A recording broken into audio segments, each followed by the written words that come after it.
This is Dan Farisi, Group Editor, Commercial and Security with Emerald. So happy to be joined today by my friend Dan Gundry, who is Director of Global Strategic Business Development with Barco Control Rooms. Topic of conversation is, of course, command and control, aligning with our command and control deep dive, which is all over both commercialintegrator.com and securitysales.com throughout the month of August. Barco is, of course, a prime player, a really strong player in the command and control category, and Dan is naturally a really well-respected, maybe one of the preeminent experts on command and control in the industry. So we wanted to talk to him about not only our command and control deep dive, but also about command and control trends in general. Thank you so much, Dan, for joining me.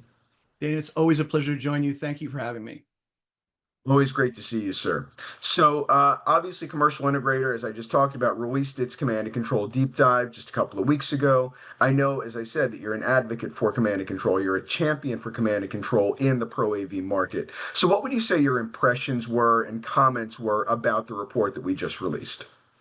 I can't praise it enough. I think it's spot on in so many different ways. I think the information that Avixa shared in terms of the market data. I think the questions that your team is asking keep getting smarter and smarter. And I think the contributors that you now have, they're all people that I look up to and respect in the industry, that whenever they speak, I learn something new as well. So just praise across the board. I cannot endorse it enough, and hope that all of your audience is reading it and giving its due attention. Thank you very much, sir. I really do very much respect your opinion. I know that you are, again, one of the preeminent voices in the command and control category in our industry. So your words do mean a lot. I'm interested, though, if you might take objection to anything or disagree with anything in the report, because certainly it's not just about praise. I want your honest feedback about it. And, just to inform our audience as well about what you see as the reality of the command and control market today. Yeah, no. I would hear complaints from the contributors who talk to you if I talk about it too negatively. No, I'm not. Like I said, it was really well done. No real objections. I have a couple of points of maybe clarification on some things that I saw in there that maybe for the general AV and security integration market. But just kind of going back to the contributors, I want to say it. Ton of respect for Brad Riggy and what they've built at Constant Technologies. They are 100% focused in the command and control world.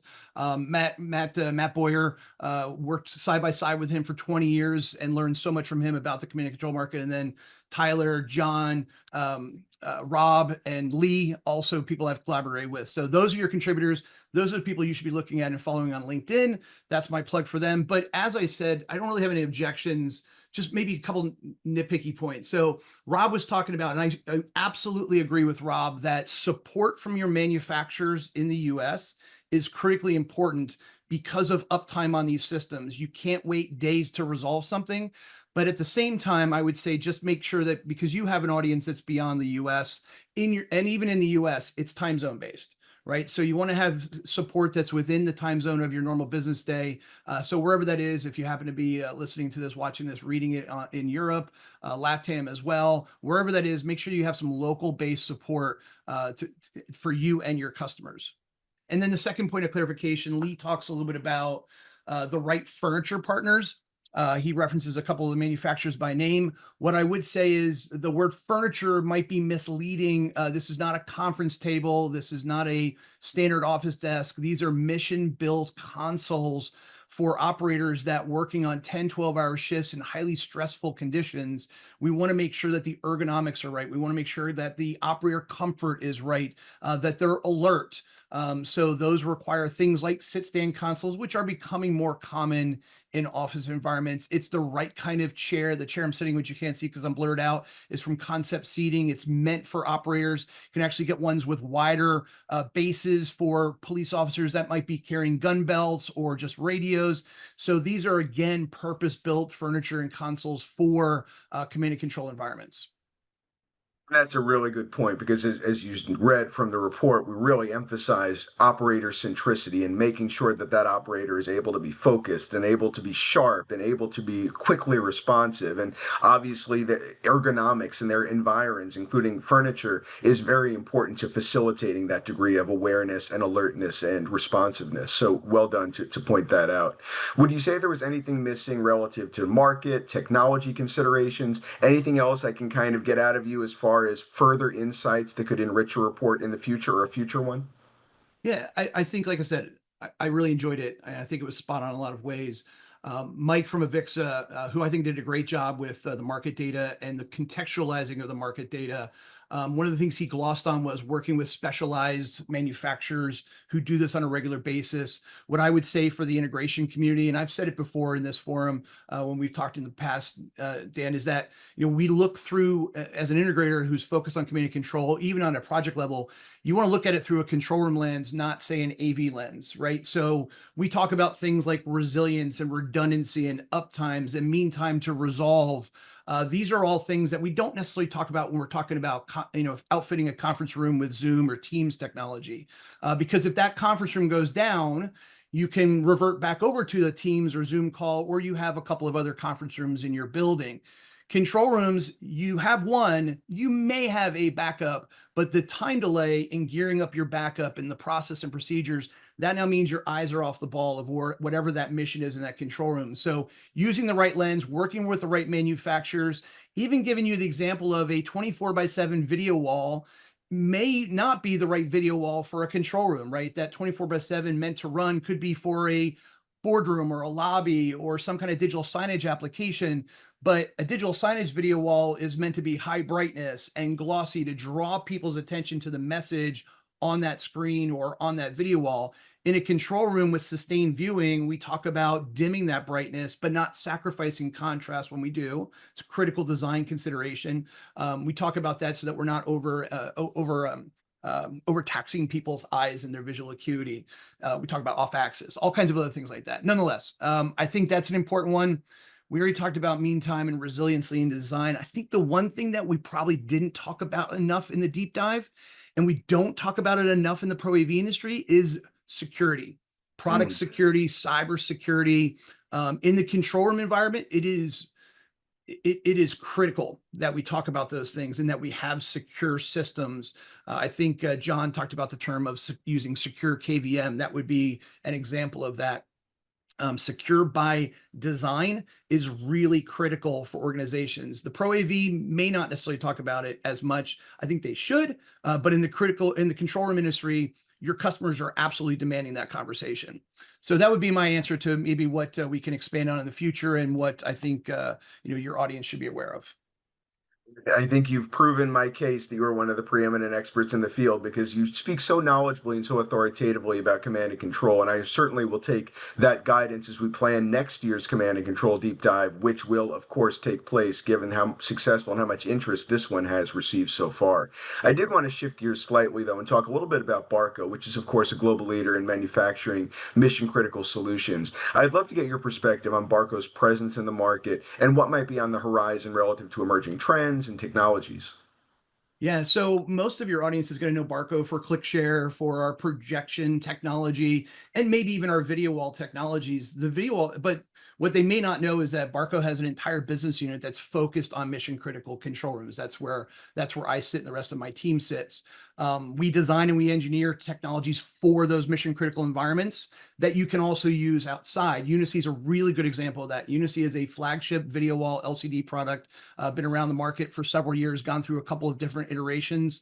That is used and designed primarily for mission critical, but it's used equally outside the control room in things like boardrooms and lobbies because it's a best-in-class product, right? It's nearly seamless. Color uniformity is great. The redundancy aspects of it, the mounting is always aligned perfectly. So Unicy is an example of where people might be familiar with the technology, but not the fact that it's born out of this mission critical group that just focuses on command and control. So I think that's one thing that's really important for the team to understand. I talked about secure KVM earlier. I would use the term performance KVM as an equal term to differentiate it from, say, the convenience KVM that certain aspects of the AV world use, right? You can do KVM through some AV over IP type systems. Whether that's a performance grade or a secure KVM is the next question. In the control room environment, if your video wall goes down, that's bad. If your KVM that's driving that operator workstation goes down, that's failure. And failure in a control room environment could mean loss of hundreds of thousands of dollars a minute. It could mean loss of lives. It could mean all kinds of other disruptions to your daily life. So this, when we talk about mission critical versus business critical, mission critical is a very overused term in a lot of different circles. I do differentiate. Business critical would be what the Pro AV focuses on. Mission critical is control rooms. Mission critical is if it fails, bad stuff happens. So those are the things that we and other manufacturers like Barco take seriously in the space, that it needs to be not the AV adage of is it done or done, but the mentality of first time, every time. Yeah.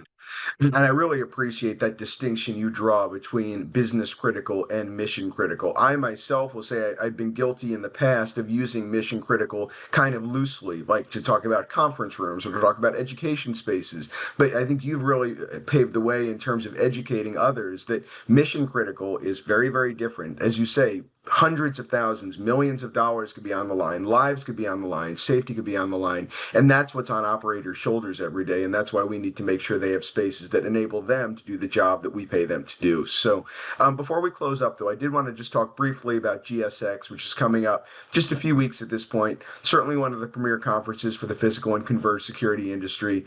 Barco's been a mainstay at that show for years. Do you want to talk about what's new and exciting in Barco's significant presence at the show? Yeah. So first of all, Dan, I'm so happy that I get a chance to see you twice, at least twice per year. Actually, three times if we talk about ISC West as well now, because you're at all these shows as well. No, Barco has been exhibiting at GSX either directly or through our partners since before it was called GSX. So I've personally been attending those shows for 11 years now, and Barco was a mainstay long before that. The security industry is one of our key vertical markets. It's one of the ones that are near and dear to our heart when we talk about mission critical control rooms, really security operations centers, global security operations centers. It doesn't get much more mission critical than protecting. So security is really important. Barco also has the largest number of ecosystem partners throughout the years, and with organizations like your video management systems, your access control systems, camera manufacturers. So having presence at GSX and being in the same environment with all them is also very important to us. For instance, this year we'll once again be highlighting our relationship with Winstead, which is the household name for technical furniture consoles in the security market. But we'll also be highlighting some of our newer collaborations with more IT and VMS partners like Extreme Networks and Intelliscene, to name a few. It's going to be an exciting show, and I always love catching up with you, my friend. And whenever we have one of these conversations, I feel like it's time for me to sharpen my pencil because you always give us so much knowledge. Thank you so much, Dan, for joining us, Director of Global Strategic Business Development with Barco Control Rooms. I look forward to seeing you soon. Always a pleasure, Dan. Thank you. My name is Dan Farisi, Group Editor, Commercial and Security with Emerald. As we said throughout this conversation, the Command and Control Deep Dive is definitely worth checking out. You can find it on commercialintegrator.com and on securitysales.com, and you're going to find continuing coverage of the Command and Control space in the days and weeks and months ahead. Till then, we'll see you next time.